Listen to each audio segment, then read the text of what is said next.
everyone. I'm Christine. Welcome to Big Little Lessons. So we're calling this episode Magic in Mistakes. Let's start at the very beginning. We have a lot of experience in mistakes, over 50 years combined of teaching. We're going to talk about mistakes, how we learn from mistakes, and how to lean into them. It's hard to make mistakes and take responsibility for them. But guess what? We make mistakes our whole life. As a longtime teacher, we value mistakes and recognize their importance in learning. Gosh, that's so true. And when you think about being a kindergarten teacher, a huge part of our job is teaching children how to be students, right? It's their first time in big kids school, and they have so much to learn. So I have a funny story, actually. A few years ago, I thought I was really clever, and children were making mistakes, and I thought, oh, this will be really cute. So I ordered for my classroom these giant erasers. They were like 4 inches big, and on each eraser, it said the words, big mistakes. Oh, I remember when you got those. They were so beautiful. The pink, that traditional. Right. But it was really big. They were big. And I would say most children loved them and they thought they were funny and they were using them as they were writing and making mistakes. But there was one little boy. There's always one. He did not like these giant erasers.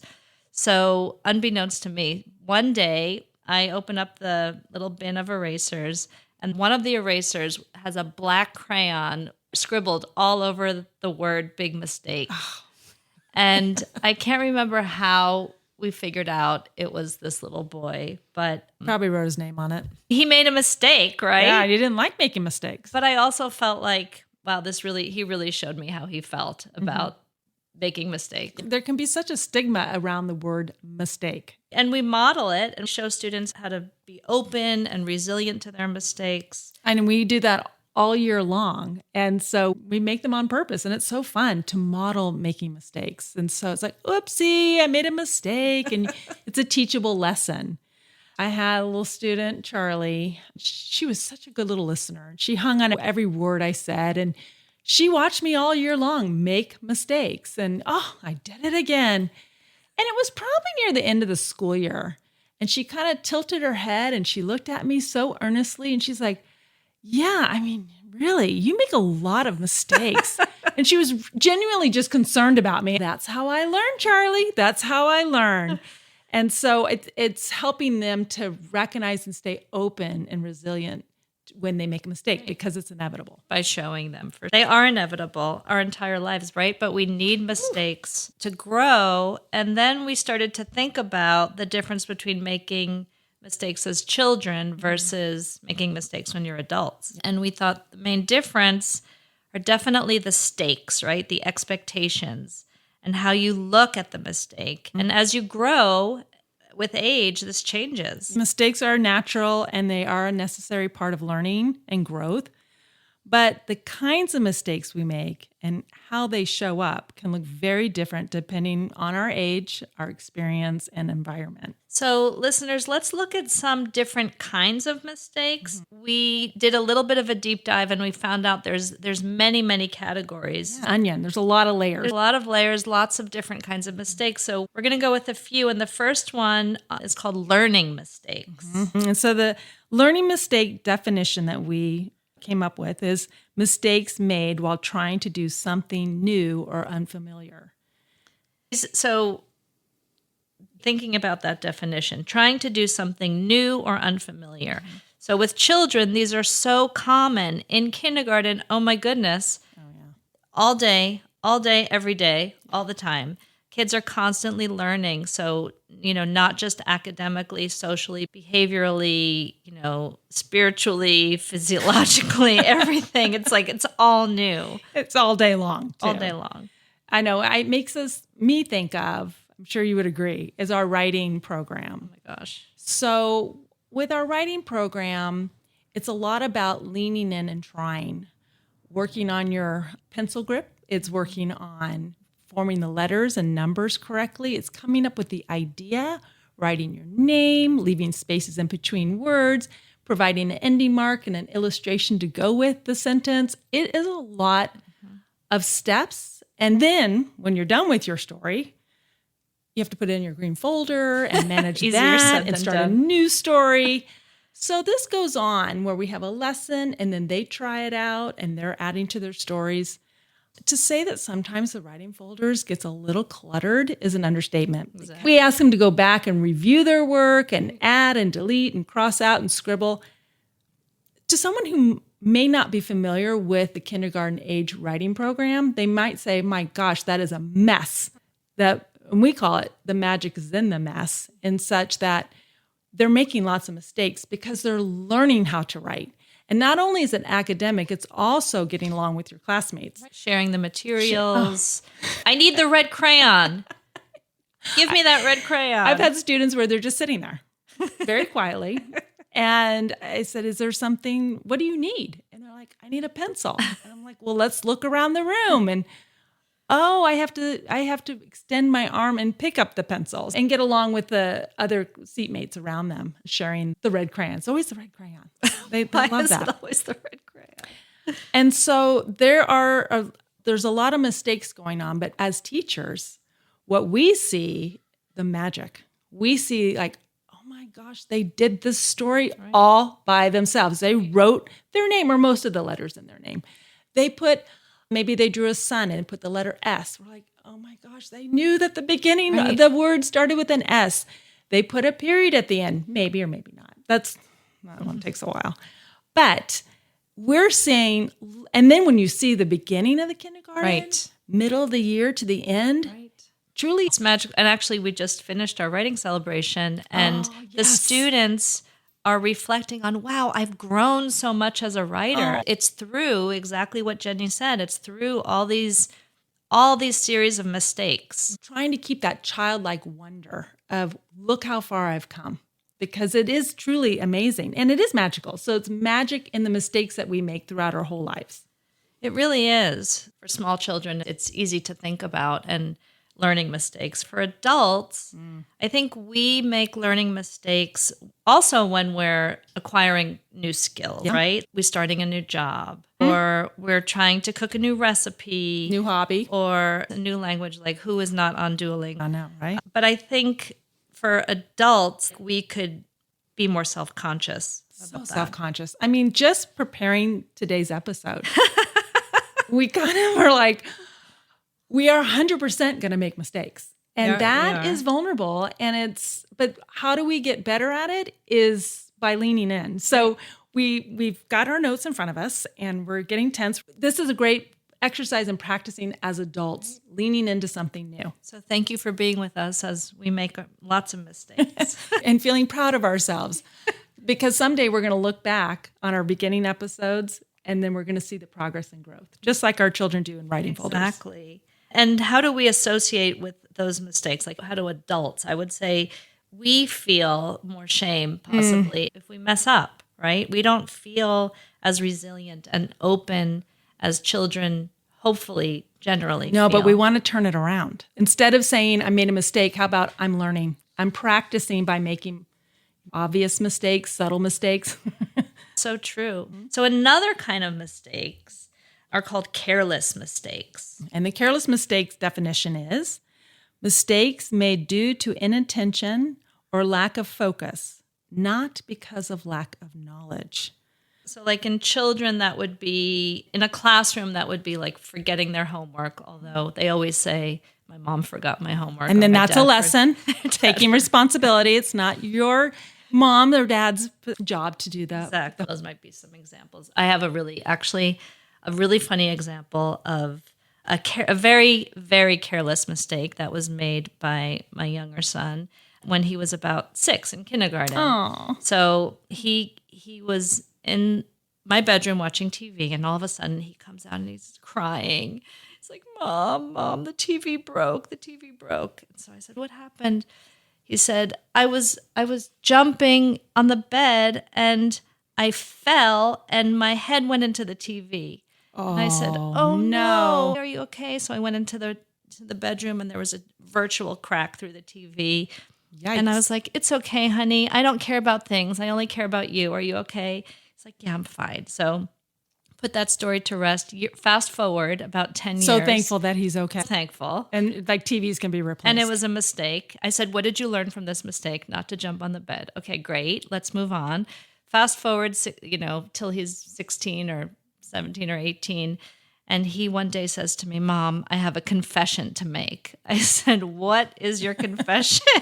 He said, remember when I broke the TV? I said, of course I remember. It cost me a bunch of money to get a new TV.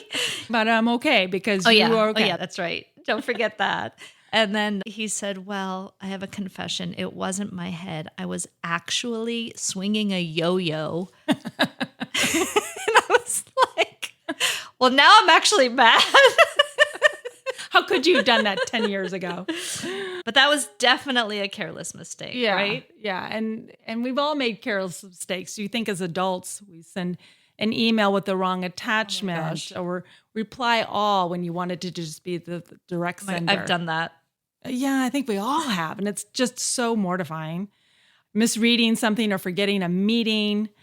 And so often when we make a careless mistake as an adult, it's usually because we're stressed or we're multitasking or we're burned out. Do you remember that time when we were sending out a newsletter to our families and we had all these documents and we were just like, we just got to get it out because we were requesting some materials for the parents to bring back the following week. I do. I think I know. It was a Friday afternoon and we're like, we're fine, send it out. And then I get a notice from my principal. Oh, we made a mistake. Was that a phone ringing? Sorry. Whatever. Let's just go with it.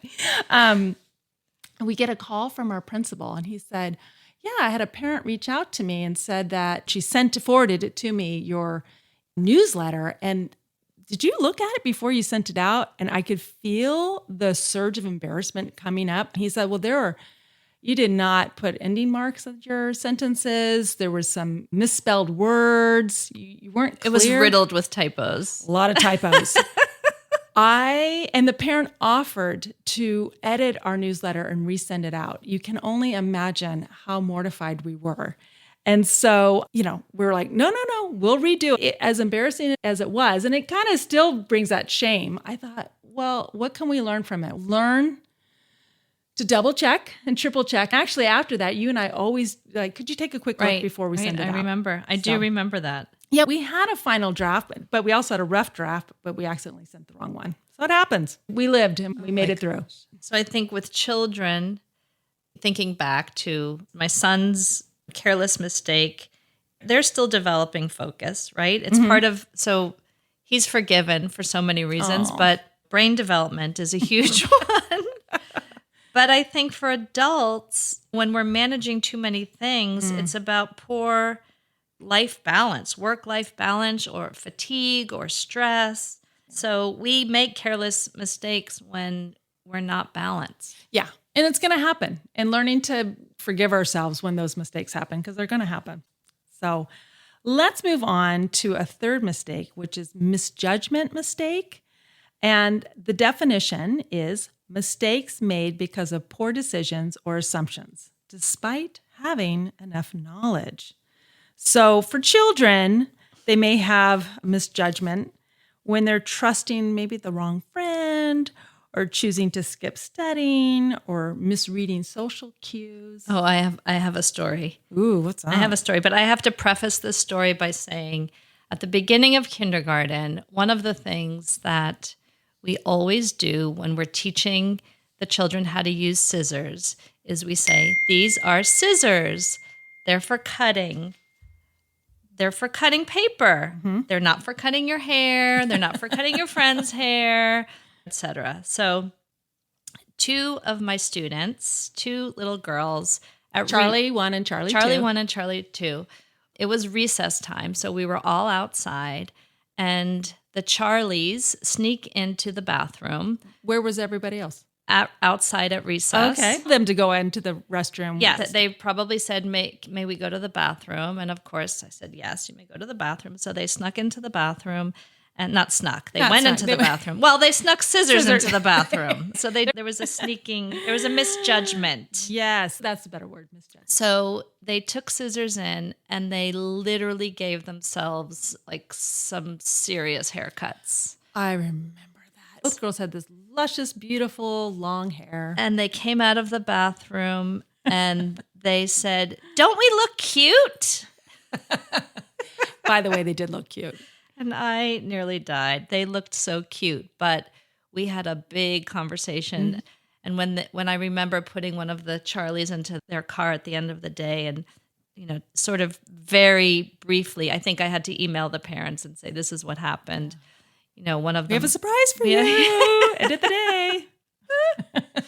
So that was a big misjudgment that ended in a very good lesson. And what's funny is that the Charlies, now that they're older, they come back to kindergarten to visit and they remember that story. Oh, yeah. It was a big learning lesson for them. Big learning lesson. Maybe they'll go into cosmetology.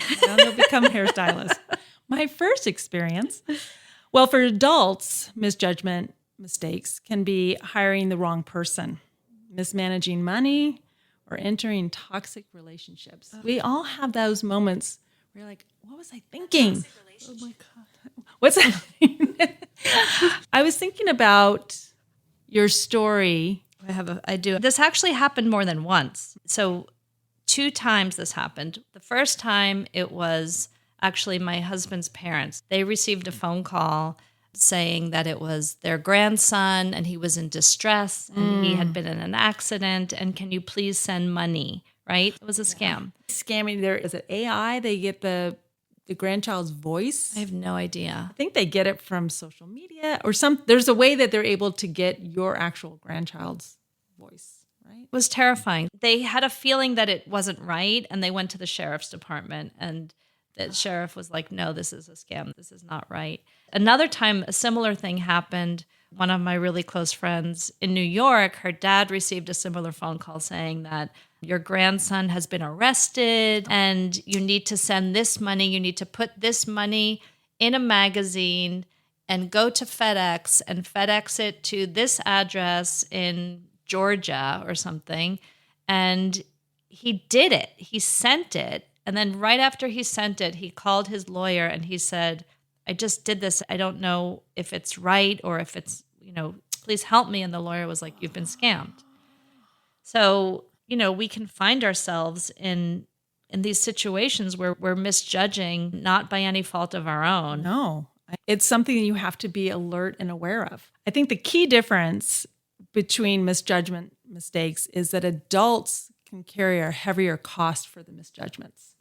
Getting scammed out of money can be embarrassing and shameful, where children are more likely to be guided by adults. That's so true. With your example Yeah. of hair cutting. Let me guide you. So that leads us to our next mistake, emotional mistake. So acting out of anger, fear, jealousy, or stress without thinking things through. Yes. So with children, that acting out can be tantrums, saying hurtful things, or storming off in frustration.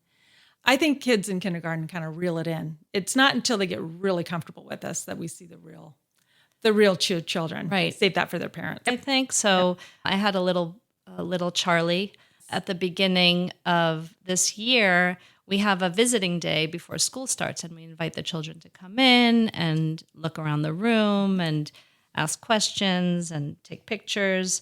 This little Charlie was not having it. He would not come in the room. He stood at the door screaming, "I hate this school. Oh, ouch. Oh, I'm gosh. not going to this school."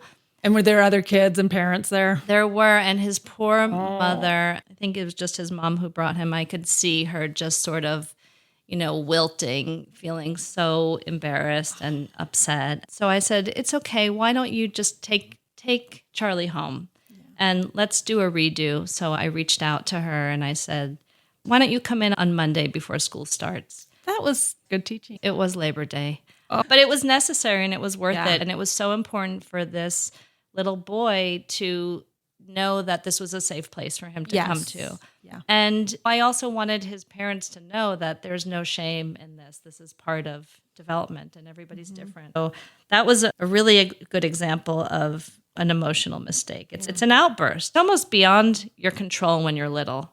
Oh, yeah. They don't have that filter and that experience. Right. So sometimes those feelings kind of well up and they're just free for all. Totally. And we can also have emotion. Well, of course, we have emotions as adults, and we make emotional mistakes as well. What are the emotional mistakes from adults? Well, I think, like you said, what's our excuse? Because we're supposed to be able to control ourselves. Right. But we can snap. I mean, we can snap at coworkers. Yep. I mean, who hasn't sent a text that they regret sending, right? Or maybe making an impulsive decision in a relationship, right? It kind of reminds me, I don't know if I want to tell this story. It doesn't make me look good, but it does drive home the point, which is snapping. And I had a moment. I was probably a little bit hungry too. Hangry? I was hangry. I had a lovely associate and she was doing her best. And I was also assigned to be her mentor.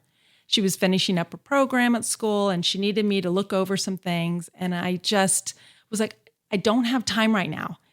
And she had suggested kindly, well, maybe I need to find another mentor. And that did not go over well with me. I got defensive and I got hangrier, I'll say. And I just said, you know what? There is no one on this campus that has the time that you are requiring. And it was stung. Oof, ouch. I know. It's not, Ouch. I'm glad that's not on film because it was like, that's not who I am. But I did. I snapped. I was not kind. Did you say sorry? Well, I felt so justified. I really felt justified at the time. And I might have said sorry kind of just to smooth it over because I had to work in this room with her the rest of the day. So I might have said, I'm really sorry. But did I mean it? Not really at the moment. Here's the golden nugget for me. I didn't forget about it. And it was a number of years later. She was no longer my associate and we were friendly, but it was something that in my heart, I hadn't really apologized. I had listened to a fabulous author, podcaster, Dr. Henry Cloud, and he talked about, think about somebody who maybe you haven't really said sorry and truly meant it. And the first person was this associate. Wow. So it'd probably been 5 or 6 years, but I went up to her and I said, hey, I need to tell you, remember that day? And she knew right away. I said, remember that day and you'd suggested maybe a new mentor? And I said, I am so truly sorry that I was so short with you. That wasn't correct of me. That was so unkind of me. And I hope you can forgive me. And we both got teary-eyed because it was a true apology. And so I'm glad I did that. I'm just sorry. When you do wrong, it's better to just own it and get it over with because you'll heal your heart, really, truly. Yeah, I'm thinking about people that haven't learned that lesson. Even as adults, there's some people that just sorry from their mistakes. And that's probably another really good episode to talk about is truly meaning you're sorry and what does that look like? And so in children with emotional mistakes, they're still learning to be regulated emotionally, right? But adults, we are meant to have better control. But when we get emotional, it can override logic. Yes. But I learned from it. And I'm grateful for it because when I'm hangry again, I might need to remove myself and get something to eat or do whatever it needs before I react. So we're kind of looking at mistakes and the differences between children and adults. So the biggest difference isn't just the type of mistake, but how we respond to them. Right. So children, I would say, need guidance. They need patience. They need safety, a safe environment to learn from their mistakes. In our society, we know kids are going to make mistakes. They're little kids. But for adults, what can we take away from that? How can we respond? We benefit when we take a deep dive on ourselves, self-awareness, reflection, and of course, humility. Yeah, so it's also soft. Yes. It's also soft. But sometimes we can really beat ourselves We're up. so hard on ourselves. Yeah. It's also soft. When we can grow from mistakes because they're literally a part of life. Yeah. So when they're handled well, they're not failures. No, we can grow with them. And I want to destigmatize the word mistakes and instead just say that is how they're not failures, they're feedback. They're feedback. I like that. So listeners, as we wrap it up, before we wrap it up, I have to say my biggest mistake and takeaway from this podcast is turn off your phone. I am so embarrassed. Oh my gosh.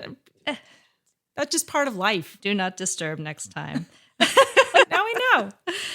So for you all, here's your call to action. Okay, so number 1, your call to action is tap into your inner child as you make mistakes, just like we're going to do right now. And also offer that grace and forgiveness to those around you who also make mistakes. We're all mistake people. Right. And offering grace to others is so critical. Number 2, we say take note when you make careless mistakes and evaluate what you can do to create more balance, knowing that there's no such thing as a perfectly balanced life, but just be mindful of it when it happens. It's never going to be perfectly done. There's no such thing as perfection. But if you're noticing you're forgetful and snapping at everybody, it's time to reevaluate and put a little more balance and self-care. Number 3, your call to action is to be on alert. Be aware of the people around you and be aware of your surroundings so that you don't make a misjudgment mistake. Yeah, they can don't be get costly. Scammed. Don't get scammed. And then finally, take a beat. Like when you're having big feelings, take a deep breath, take a beat. Remember, it's never too late to apologize, but try not to do what Jenny did and wait 5 years. Just kidding. No, it's true. Oh, what a story.